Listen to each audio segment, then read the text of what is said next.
programas de Contrastes, Gente de Bien, son espacios en donde tenemos invitados muy especiales, todos, absolutamente todos. El día de hoy está con nosotros y de verdad me da mucho gusto recibir a una persona que ha tenido un desempeño dentro de la ciudad de Aguascalientes durante mucho tiempo. Él ha estado inclusive colaborando durante un buen tiempo en la Universidad Autónoma de Aguascalientes. Es un gran amigo personal, pero además muy querido dentro de nuestra sociedad, que en este momento está de visita en la ciudad y por eso hemos querido que forme parte de este programa de Contrastes, Gente de Bien. Es el doctor Francisco Delgadillo Aguayo, muchos conocidos por muchos como el Padre Francisco, por los amigos como Frank, y es un honor y un privilegio, Francisco, tenerte en este programa ahora que estás de visita en estas tierras, en donde pues has dado tanto dentro de tu labor, pero que en este momento también dentro de esa misión de vida, estás en otros lares, estás en Oaxaca. Gracias por estar aquí con nosotros. Juan Antonio, el agradecido soy yo de poder compartir este espacio y contigo, con todos los televidentes, para compartir esta experiencia. Agradezco la invitación, el espacio y un gusto estar aquí. Gracias igualmente, porque en este programa lo que pretendemos es dar a conocer todas esas acciones positivas que se dan en sociedad y cómo es que hay especialmente necesidades en algunos espacios. Y tú ahorita estás en Oaxaca, en la Sierra de los Mijes. ¿Qué fue lo que te llevó a tomar esta decisión de estar allá en la sierra? Como persona, en mi desarrollo histórico y sobre todo como sacerdote, siempre existió en mí, ha existido la espinita del compartir espacios distintos a lo que estamos ordinariamente acostumbrados, nuestras áreas urbanas, de alguna manera nuestros mundos de confort en el trabajo, en la vida cotidiana. Y esa espinita se fue alimentando, esa semillita, con dos momentos previos, una experiencia en Chiapas hace casi 15 años, donde vino a ser muy rico este contacto con otra cultura, con otras personas. Posteriormente en una comunidad de Veracruz, de la Sierra de Jalapa, y el poder estar en tiempos tal vez cortos fue aumentando la inquietud. Ya en los últimos años, nuestro señor obispo, don José María, con ese espíritu de apertura misionera, fue invitándonos a los sacerdotes para ver quiénes queríamos compartir nuestro ministerio y nuestro tiempo en otros espacios de México, incluso del extranjero. Y fue así que yo me acerqué a él y dije, yo quiero ir a misión donde sea necesario, el tiempo que sea conveniente. Ya cuando él me llama, hace 2 años, en estas fechas más o menos, y me dice, pues el obispo de la Sierra de Mijes en Oaxaca me pide un sacerdote. ¿Quieres irte? Adelante. Y fue así como comienza esta experiencia, esta aventura, hace ya casi 2 años, de estar compartiendo en esa región del noreste de Oaxaca, la Sierra de Mijes, aunque concretamente mis comunidades son de habla zapoteca y una chinanteca. ¿Y cuáles son las condiciones en general en las que tú estás allá en esa sierra? ¿Cuál es la forma de vida y las necesidades que están pasando en ese espacio? El primer enfrentamiento es una diversidad cultural. Nosotros vamos de aquí del centro del país o del norte con unas costumbres, con una manera de ver la vida, una filosofía, un cierto nivel de confort material, educativo, exacto, cultural. Y el llegar ya de entrada es las condiciones ambientales de caminos, las dificultades para el acceso. Es muy curioso decir esto, que de la capital de Oaxaca a la comunidad donde estoy, Santiago Choapan, son 200 kilómetros, 196, pero hacemos 7 horas. Ya de allí ya algo nos dice. Por las condiciones de camino, condiciones climatológicas que condicionan todo esto. Una belleza impresionante, el paisaje, las cascadas, los ríos, eso es exuberante e impresionante. Pero si ya empiezas a entrar a un mundo con determinadas limitantes y condicionamientos para la vida. Luego, el llegar ya a las comunidades y ver el aislamiento, un pueblo en esta montaña, otro pueblo alejado en otras montañas, donde aparentemente se ven cerca, pero nuevamente los caminos condicionan. De ahí el ver las limitantes materiales, cómo descubrir que en años no han tenido oportunidades de progreso material, de crecimiento. Sin embargo, las comunidades, las personas han vivido y han sobrevivido y han aprendido a adaptarse a ese estilo de vida. Gente sorprendente, maravillosa.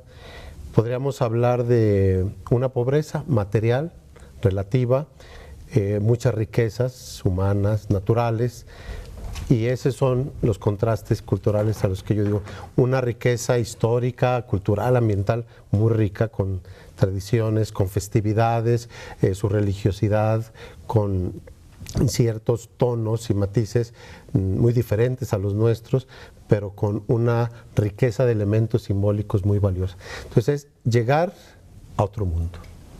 Curioso, a kilómetros, un estado dentro de nuestro país, pero casi suena otro país. Claro, con unas condiciones muy distintas a las que estamos acostumbrados aquí, porque totalmente. Finalmente hay muchas personas que se van de misiones dentro de algún espacio muy cerca de Aguascalientes, o a lo mejor no tan cerca, pero quizá nada más, por ejemplo, para una Semana Santa. Pero ya estar allá con esa entrega con la que tú dijiste, sí, yo me apunto y yo voy para allá, debe tener una dinámica específica. ¿Cuál es la vida cotidiana de la misión? Un día de trabajo. ¿Qué es lo que haces en esos espacios? Desde luego que marcar como un día ordinario sería difícil, ¿no? Pero ¿cuáles son los ritmos o las labores que desempeñamos en la misión? Exacto. Me encuentro en la cabecera de la parroquia Santiago Choapa. Eso es una comunidad de alrededor de 2,000 habitantes. Además de este pueblo, nos toca atender otros 6 distribuidos, insisto, en las montañas de esta parte noreste. De ahí, las labores se centran en la parte de catequesis, el acompañamiento a los niños, la catequesis sacramental. Esta se centra principalmente en los fines de semana. Las celebraciones litúrgicas, la Eucaristía, las diferentes celebraciones que la comunidad va pidiendo, la visita a las comunidades, que ahí es donde ya vamos entrando a que haya derrumbes, las condiciones de la lluvia, el caminar. Hay, por ejemplo, 2 comunidades donde la camioneta llega al río, hay que cruzar en Puente Colgante, y si hay condiciones de que allá vengan por nosotros, si no, continuar caminando. Hablamos de 2 o 3 horas de camino, y la misma actividad se prolonga allá, el acompañamiento en catequesis con los niños, con adolescentes, grupos bíblicos con los adultos, la celebración de la misa, y vamos haciendo turnos, unas semanas por las comunidades de un lado, otra semana por las comunidades del otro lado. Marcamos los límites con los ríos. Esto es lo central de nuestra actividad, la formación cristiana de la cabecera y de las comunidades. Además de esta parte catequética o formativa, es el acompañamiento en las necesidades personales de tipo humano, de tipo espiritual, que las personas se acercan a un consejo, a una confesión, a un acompañamiento de familia, un consejo a un joven, como la parte de acompañamiento humano pastoral. Y una actividad que nos ocupa mucho del tiempo son las festividades. En parte la sierra, de la riqueza cultural que parte de la allá. Riqueza cultural. En las comunidades de la sierra, todo el año hay fiestas, las de enero, febrero, marzo, y eso tiene un toque muy especial en estos pueblos, porque para ellos es una necesidad el reunirse, el compartir, y claro, las fiestas religiosas pues son un buen motivo o un buen pretexto. Eso nos ocupa mucho tiempo porque son muy tradicionales en ellos las novenas, Luego, 3 días antes, lo que le llaman la calenda, el anuncio de la fiesta, con mucho cohete, muchas bandas, muchas flores, muchas veladoras. Son pueblos muy simbólicos en la religiosidad y en la vida ordinaria, muy coloridos. Entonces, desde la calenda, la víspera y ya la fiesta, son días que hay que estar ahí de lleno. Pero luego vamos circulando, porque enero en unos pueblos y en otros. Febrero ya desde la Candelaria, unos pueblos y otros. Entonces, esto nos ha llevado que debemos de ir equilibrando y programando las actividades ordinarias de la catequesis y del acompañamiento con las festividades, porque eso llena mucho el tiempo. Y es muy rico, es de las partes que estos pueblos de la sierra tienen como un legado cultural muy importante. Y este legado cultural es algo que luego puede ser así como un nexo con el legado cultural que tú les llevas, ¿no? Desde la forma de pensar, en la forma de actuar, en la forma de celebrar una festividad. Exactamente. El primer año yo me dediqué, y el diácono que entonces estuvo conmigo, Ricardo Alonso, nos dedicamos a observar, a conocer cada detalle, cada momento, cada festividad, a encontrarnos con las familias, con las personas, además de irnos familiarizando con la lengua también. Asistíamos sobre texto los dos al bachillerato que está en Choapan, para aprender la lengua zapoteca, pero sobre todo para convivir con los jóvenes, cómo piensan, cómo ven, qué inquietudes tienen, el irnos metiendo a sus ambientes. El Papa Francisco actualmente, que me encanta y lo admiro muchísimo, él habla mucho de una iglesia en salida, de no estar solo en el templo esperando que la gente llegue, sino de ir a esos espacios donde la gente hace su vida de manera ordinaria. Entonces ir con los jóvenes a jugar voleibol. No son muy futboleros, es algo que yo extrañaba de aquí. Hay tanta ladera y tanta montaña, no deja que tengamos campos de fútbol, pero el voleibol, el básquetbol lo jugamos. ¿Cómo ir conociendo sus espacios, sus ritmos, sus fiestas, sus tradiciones, la manera de entender la religiosidad? Y con el paso del tiempo, a partir del conocimiento de su cultura, de su filosofía, del sentido que dan a cada cosa, entonces ir entrando poco a poco. Y este segundo año nos ha dado ya la oportunidad de ir proponiendo, de ir abriéndonos a otras formas también de integrar religiosidad. Y además porque en este tiempo, bueno, sabido por todo México, hubo un desastre natural y no le están pasando bien. Vamos a ir a un corte y después del mismo me gustaría que compartieras con las personas qué es lo que se está haciendo respecto a esta situación, especialmente que están viviendo ustedes allá dentro de la cultura de Oaxaca. Yo les pido que no le cambien, que sigan con nosotros en este programa en donde estamos conversando con el buen Padre Francisco Delgadillo, Frank para los amigos. Regresamos después del corte.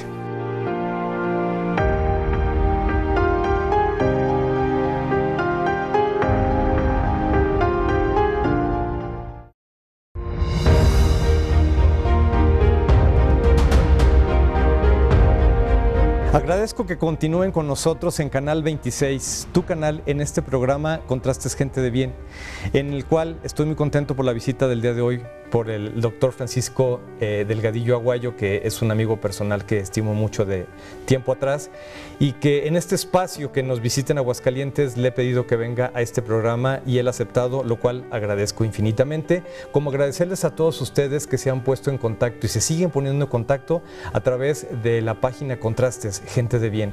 Los invitamos a que sigan proponiendo aquellas asociaciones o aquellas personas que por el perfil de ayuda a la sociedad, de ayuda a la comunidad, sean personas que puedan estar dentro de este programa para que sean conocidas por toda la sociedad, porque ese es el sentido, dar a conocer lo positivo que ocurre en nuestra sociedad. Francisco, pues continuamos contigo, gracias nuevamente por estar aquí. Al contrario, Juan Antonio. Vamos a continuar en este espacio en donde quisiera que nos compartieras pues estos últimos incidentes que han vivido en Oaxaca y cómo es que ustedes les han hecho frente. Sí, el 7 de septiembre pasado marcó desde luego a nuestros pueblos. La parte fuerte que comenzó con el temblor en el Istmo, la zona de Juchitán, Tehuantepec, y que corrió hasta el centro del país, afectó a nuestros pueblos. Comenzó en esa parte con un temblor pero en la sierra vino a dañarnos al día siguiente, 8 de septiembre, la entrada del huracán Katia por la zona del Golfo. Claro, se juntaron. Estos dos fenómenos, al juntarse, ¿qué provocaron? Además de la sacudida de las montañas y el exceso de humedad, muchos derrumbes. Derrumbes que en zonas dañaron carreteras, las partes de comunicación, pero ya en las zonas habitadas, las casas de muchas familias, y no solo de la parte de nuestra parroquia, de nuestro municipio, sino de bastantes pueblos de la sierra, comunidades mijes, comunidades zapotecas, comunidades chinantecas. Esto sacudió tanto el temblor, insisto, como el huracán. Las condiciones de aislamiento nos limitan. No tenemos señal de celular en esa parte. Hay comunidades que todavía no tienen luz eléctrica, no tenemos televisión para enterarnos de cosas. Los medios que tenemos para salir y comunicarnos son algunos teléfonos de caseta. Cuando viene a pasar todo eso, las carreteras se bloquean. ¿Cómo avisar, cómo recibir ayuda cuando casas se vinieron abajo, familias quedaron entre el lodo, las piedras? En la parroquia tuvimos 2 fallecimientos de la casa que quedó aplastada entre las piedras de la montaña. Entonces, todo esto provoca una crisis de desesperación en las comunidades y la necesidad inmediata. Comida, ropa, reacomodos, casas. El llamado pues era al principio desesperante porque en la